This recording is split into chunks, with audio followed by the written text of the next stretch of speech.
Negeri Indonesia indah bagaikan surgawi, indah alamnya membuat kita jatuh hati. Kami dari UNESA tanya untuk berkompetisi memerangi polusi akibat industri dan pembangkit listrik adalah tujuan kami. Assalamualaikum warahmatullahi wabarakatuh. Perkenalkan, saya Ibrahim Rizky serta dengan dua rekan saya, Afaulina Intiara Savitri dan Pita Lutfiani dari Universitas Negeri Surabaya. Dewan juri yang kami hormati, di era modern seperti saat ini, perkembangan kegiatan perindustrian dan meningkatnya konversi energi pada pembangkit listrik menyebabkan kualitas udara semakin memburuk. Menurut data dari Greenpeace Indonesia pada tahun 2020, PLTU dengan 28.000 MW yang beroperasi di Indonesia saat ini sedikitnya menghasilkan gas emisi sebesar 168 juta ton per tahun. Ditambah lagi, jenis pembangkit listrik di Indonesia yang umumnya masih menggunakan bahan bakar fosil, akhirnya menghasilkan banyak emisi gas buang. Proyeksi oleh Kementerian Energi dan Sumber Daya Mineral pada tahun 2013 bahwa pada tahun 2020 Indonesia berpotensi mengalami peningkatan emisi gas karbon dioksida sebesar 960 juta ton. Pembangkit listrik yang menjadi penyebab utama terjadinya pencemaran udara menurut survei yang dilakukan oleh Environmental Protection Agency pada tahun 2019 menyebutkan bahwa sektor industri menempati peringkat ketiga dengan menyumbangkan 23% dari total emisi gas rumah kaca di udara, sedikitnya sebesar 1,50 juta metrik ton. Salah satu cara yang dapat dilakukan untuk mengurangi polusi udara akibat emisi gas buang yang dihasilkan dari kegiatan industri dan pembangkit listrik dalam skala yang besar adalah dengan menerapkan catalytic converter dan carbon capture storage. Catalytic converter merupakan sebuah teknologi pengendali emisi gas buang dengan mengubahnya menjadi gas yang lebih ramah lingkungan. Sedangkan carbon capture storage merupakan sebuah sistem penangkap gas karbon dioksida di udara dengan menyimpannya secara permanen dalam lapisan tanah dalam. Seperti penelitian yang dilakukan oleh Irawan et al. Pada tahun 2018 menunjukkan bahwa penerapan catalytic converter mampu mereduksi adanya emisi gas buang seperti sulfur dioksida dan karbon monoksida hingga 80% sehingga mampu merubahnya menjadi gas yang lebih ramah lingkungan. Sementara, penelitian yang dilakukan oleh Kapetaki et al. Pada tahun 2015 menunjukkan bahwa penerapan carbon capture storage mampu menangkap adanya gas karbon dioksida pada pembangkit listrik dan perindustrian hingga 85-95%. Karena itu, kolaborasi antara catalytic converter dan carbon capture storage yang diintegrasikan dalam Forces menjadi salah satu solusi terobosan yang potensial untuk memerangi adanya polusi udara akibat pembangkit listrik dan perindustrian di Indonesia. Oleh karena itu, kami sebagai Agent of Change dari UNESA dengan bangga mempersembahkan gagasan solutif kami, sistem manajemen gas buang pada industri dan pembangkit listrik melalui penerapan Forces untuk memerangi polusi udara dan mewujudkan SDGs 2030. Tujuan dari penulisan karya tulis ilmiah ini adalah untuk menganalisis desain konsep, prinsip kerja, prediksi keberhasilan, dan teknik implementasi dari sistem manajemen gas polutan menggunakan Forces pada industri dan pembangkit listrik untuk mengurangi emisi gas pencemar dan karbon dioksida di udara. Dewan juri yang kami hormati, berikutnya kami akan menjelaskan terkait metode penulisan.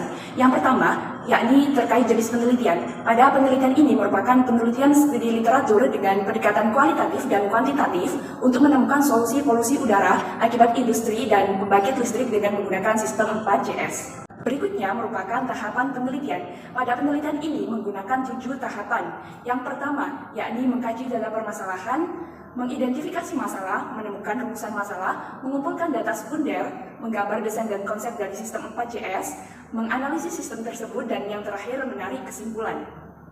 Dewan juri yang kami hormati, berikutnya kami akan menjelaskan mengenai hasil dan pembahasan. Pembahasan yang pertama mengenai analisis permasalahan dan kebutuhan. Terdapat 5 gas utama yang dihasilkan akibat proses pembakaran pada industri dan pembangkit listrik, yaitu gas CO2, SO2, CO, NOx, dan hidrokarbon. Nah, adapun rasio emisi gas dengan baku mutunya yang dihasilkan dapat dilihat pada tabel berikut ini. Nah, dari tabel tersebut terlihat bahwa polusi udara akibat industri dan pembangkit listrik menghasilkan emisi gas yang melebihi standar baku mutunya. Bahkan pada parameter gas CO2 hampir mencapai 3.400 kali lipatnya. Hal ini tentu akan membahayakan kesehatan makhluk hidup yang ada di sekitarnya. Sehingga dalam sistem ini akan berfokus dalam mendegradasi emisi gas pencemar tersebut. Nah, untuk mendegradasinya, sistem ini didesain menggunakan catalytic converter dan carbon capture storage atau CCS. Nah, catalytic converter merupakan pengendali emisi gas pencemar SO2, NOx, CO, dan hidrokarbon. Nah, sedangkan carbon capture storage berfokus untuk menangkap gas CO2 berskala besar dengan efisiensi hingga 95%. Nah, pada sistem 4SIS ini terdapat 5 tahapan degradasi polusi udara, yakni pre-combustion, post-combustion, flue gas degradation, oxy-fuel, dan geosequestration. Nah, yang pertama tahap pre-combustion. Nah, pada tahap ini merupakan proses penangkapan CO2 dari bahan bakar fosil sebelum proses pembakaran yang terdiri atas 2 reaktor.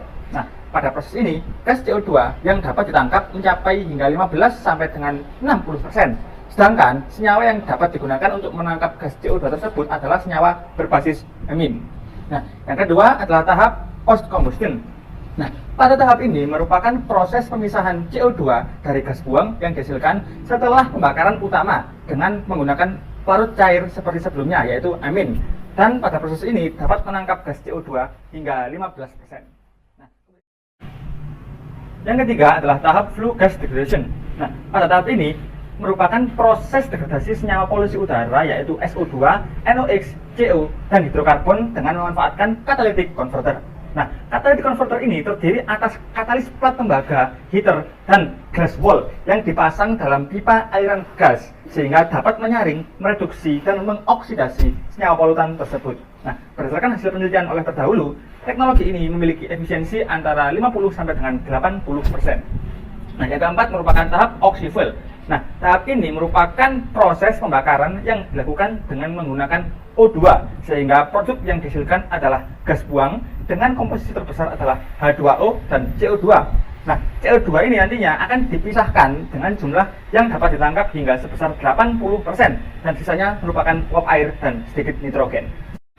Kemudian tahap yang kelima adalah tahap geosequestration. Nah, tahap ini merupakan proses penyimpanan CO2 secara permanen di dalam lapisan tanah menggunakan sistem perpipaan dari permukaan hingga ke dalam tanah hingga sedalam 2 km. Nah, pada lapisan ini CO2 akan menstabilkan diri dengan mengikat beberapa batuan mineral sehingga akan membentuk padatan mineral karbonat seperti berlian. Pembahasan berikutnya mengenai prediksi keunggulan sistem 4SIS. Nah, yang pertama ditinjau dari emisi gas polutan akibat industri dan pembangkit listrik. Sebelum penerapannya, emisi yang dihasilkan sangat tinggi dan mencemari lingkungan. Namun sesudahnya, emisi sangat rendah dan bahkan tidak membahayakan bagi lingkungan.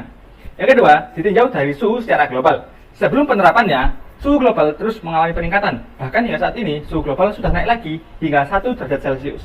Namun, sesudah penerapannya, 4SIS menyebabkan suhu global berpotensi stagnan dan bahkan hingga menurun.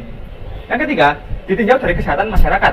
Sebelum penerapannya, polusi akibat industri dan pembangkit listrik berdampak secara tidak langsung bagi kesehatan manusia.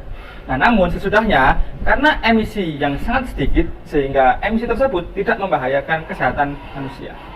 Yang keempat, ditinjau dari regulasi. Sebelum penerapannya, regulasi masih tidak menentu. Namun sesudahnya, sistem 4SIS akan didukung oleh banyak pihak. Kemudian yang kelima, ditinjau dari sumber daya. Sebelum penerapannya, energi fosil terus dieksploitasi. Namun, sesudah penerapannya, karena proses geosequestration mendukung terbentuknya sumber energi baru. Pembahasan yang berikutnya mengenai teknik implementasi dari sistem 4SIS.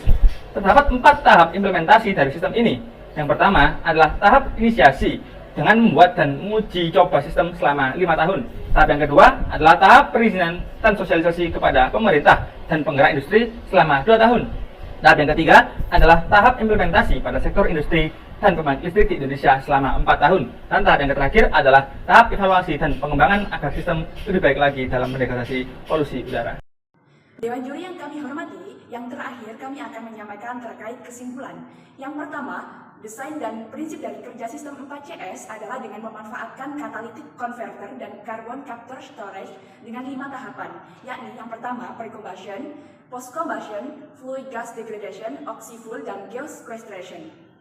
Kemudian, prediksi keberhasilan dari sistem 4CS ini akan dapat mendegradasi partikulat dan gas-gas polutan sebanyak 50-80% serta gas CO2 hingga 95%. Dan teknik implementasi dari 4CS ini memiliki 4 fase, yakni fase inisiasi, fase perizinan, sosialisasi, fase implementasi, dan fase evaluasi pengembangan.